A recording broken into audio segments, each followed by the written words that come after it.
Hi, and welcome to my dining room. This segment is being sponsored by Jane Marcus. Jane, thank you so much.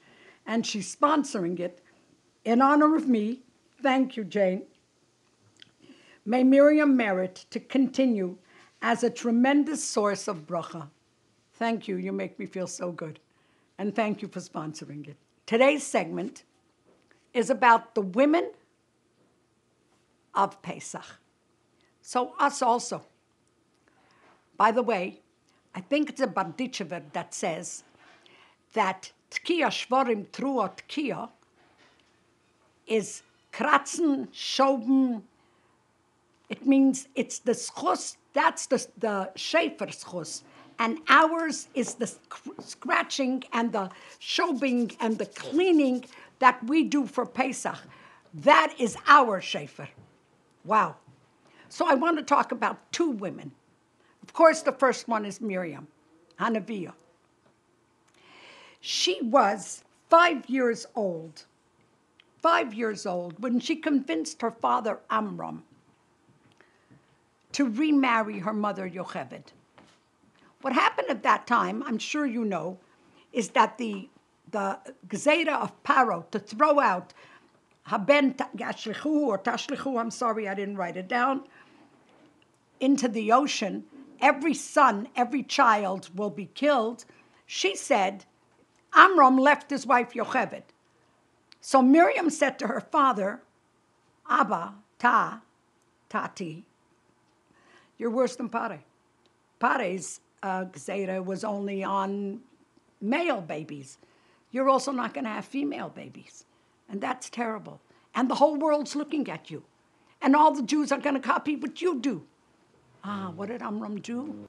Amram made a wedding. I bet you didn't know that. I didn't know that before Faye told me. Amram made a wedding, a big wedding. So everyone should see that he's taking back Yocheved. And at the wedding, there were tambourines. And everybody danced with them. Miryam danced with them, and all the women danced with them. You will meet those tambourines again. Put them in the back of your mind. And then Miryam really, through all her life, she was all about saving babies, saving people. The Torah even calls her Pua. And what Pua means, poo, poo, poo, poo, poo, into babies' ears. And let's call her the baby whisperer. And she would whisper into babies' ears, you will be redeemed. Now it's not good. Now it's not good. Es wird sein besser. It's going to be better. There's going to be a geula. Do you know why? Because she really believed it. Because she really believed it. Now, we lived at the worst of times, but she had emunah. In fact, this is brilliant, I think. Her name, Miryam, is two words. From mar, which is bitterness, to yam, which is the Yamsuf. She knew that she'll go from Golus to Geula. She'll go from bitterness to Breitkeit, to the Yamsuf, when she'll be able to sing Shira. She gave hope to all of the women. And it says, Vatikach Miryam es atov, Ashira la Hashem, goy go. The men sang first. But, you know. And it says, Vatan lohem Miryam. The Malachim were going to sing next, and she said, no, now it's us. And the Rebbe says that the word Shira is nekeva, because women understand Shira. For instance, we're told that the end of Golus is Chevle Mashiach. It's like the birth pangs of Mashiach. You tell a man birth pangs. He has to think about it. We don't have to think about it. We know what birth pangs are. We know that from tremendous pain comes tremendous joy. And Miryam took those same tambourines that she saved from then, because she knew there's going to be a geula. We know, women know, we know. The emunah is also nekeva. We know. And it says, B'schus noshim tzidkonius nigalu aveseinu mitzrayim. In the merit of women, righteous women, we came out, and in their merit, we're going to come out now too. I want to mention one more woman Her name is Bityo, and she's the daughter of Pari.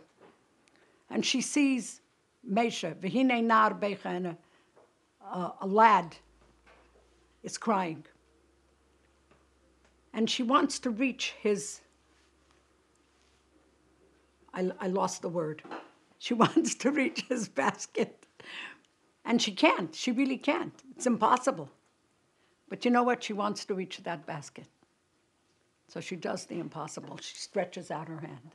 She stretches her hand, and the hand becomes longer, and she reaches the basket. My dear friends, I'm recording this just before Pesach. How many of us are looking at our house thinking, I'm not going to make it? Yesterday there was a snowstorm in New York, and all my girls, their help didn't show up. And we think we're not going to make it. The Goya didn't come. There isn't enough money to pay for this or for that. I'm not going to make it. You will. You'll see somehow that Eibishter comes through. Stretch out your hand. Stretch out. You be the keli. You stretch out. Make yourself a keli for the bracha. And why in the world should you make yourself a little keli? Make yourself a big keli for the bracha. Bevirchas, Moshiach, now, immediately, a real Chag HaGeula. Seid gesund. Thank you very much.